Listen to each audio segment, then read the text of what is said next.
Assalamu alaikum student mathematics 4024. Welcome to Maths Guru. I hope you all are fine. I am fine too. Alhamdulillah. In the previous video, we looked at some formulas related to the topic of angle properties of polygons.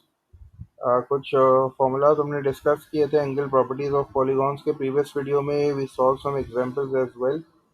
तो now it's time to solve a past paper question. ये question जो है वो grade 11 के mocks के paper में आया था. The question has already been solve. इसका सोल्यूशन जो है वो इस वीडियो में डिस्कस कर लेते हैं. आई होप ये वीडियो तुम लोग के लिए हेल्पफुल होगी इंशाल्लाह. इस क्वेश्चन में the first part is find the size of the interior angle of a regular octagon. ठीक है, अब यहाँ देखो दो वर्ड्स हैं, एक रेगुलर है और दूसरा ऑक्टागन है. ठीक है, तो हमने पॉलीगॉन्स की जो प्रीवियस वीडियो में फॉर्मूलाज डिस्कस किए थे उसमें हमने एक फॉर्मूला ये भी डिस्कस किया था कि हमें किस तरह एक रेगुलर पॉलीगॉन का इंटीरियर एंगल जो है वो फाइंड आउट जो है वो करना पड़ता है और हम कौन सा फॉर्मूला यूज़ करते हैं. तो उसके लिए हमारे पास ये फॉर्मूला था n-2 multiply by 180 divided by n.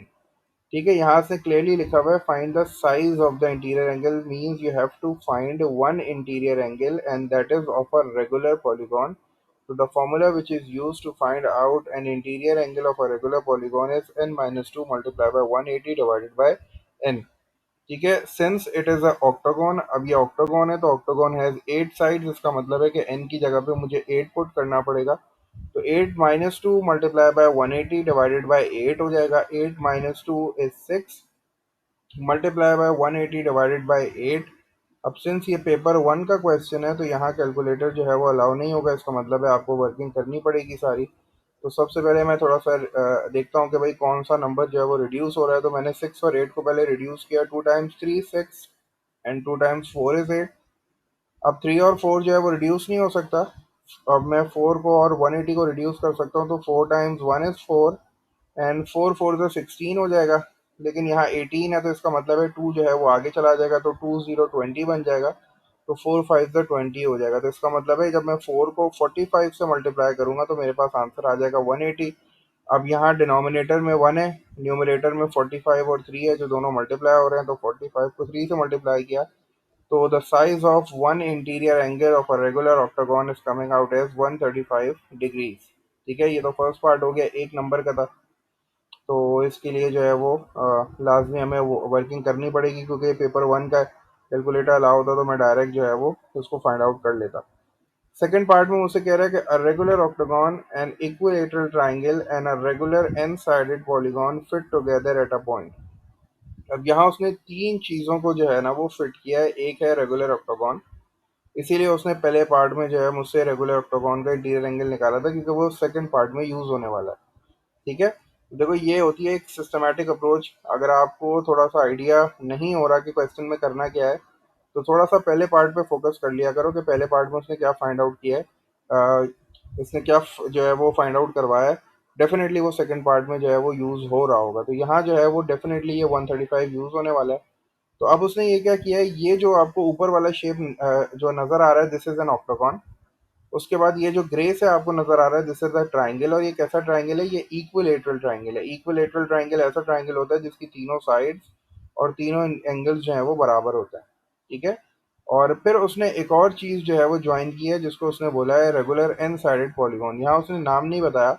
ये जो आपको नीचे की साइड पे नजर आ रहा है ये बेसिकली एक पॉलीगॉन है जो कि एन साइडेड है. हमें नहीं पता इसकी साइड्स कितनी है लेकिन ये पॉलीगॉन है और ये रेगुलर पॉलीगॉन है. ठीक है, रेगुलर पॉलीगॉन का मतलब ये है कि इसके इंटीरियर एंगल्स जो है वो सारे बराबर होंगे. तो ये जो ए आपको यहाँ नजर आ रहा है this is basically an interior angle of this regular n sided polygon. तो नीचे भी एक पॉलीगॉन है जो कि एन साइडेड है, हमें नहीं पता कितने उसकी साइड्स हैं. लेकिन ये जो ऊपर वाला पॉलीगॉन आपको यहाँ नजर आ रहा है दिस इज एन ऑक्टागन, इसकी 8 साइड है. इसका इंटीरियर एंगल आपने अभी फाइंड आउट किया है जो कि 135 है. ये जो ग्रे से नजर आ रहा है this is an equilateral triangle जिसके सारे एंगल्स जो है वो बराबर होते हैं.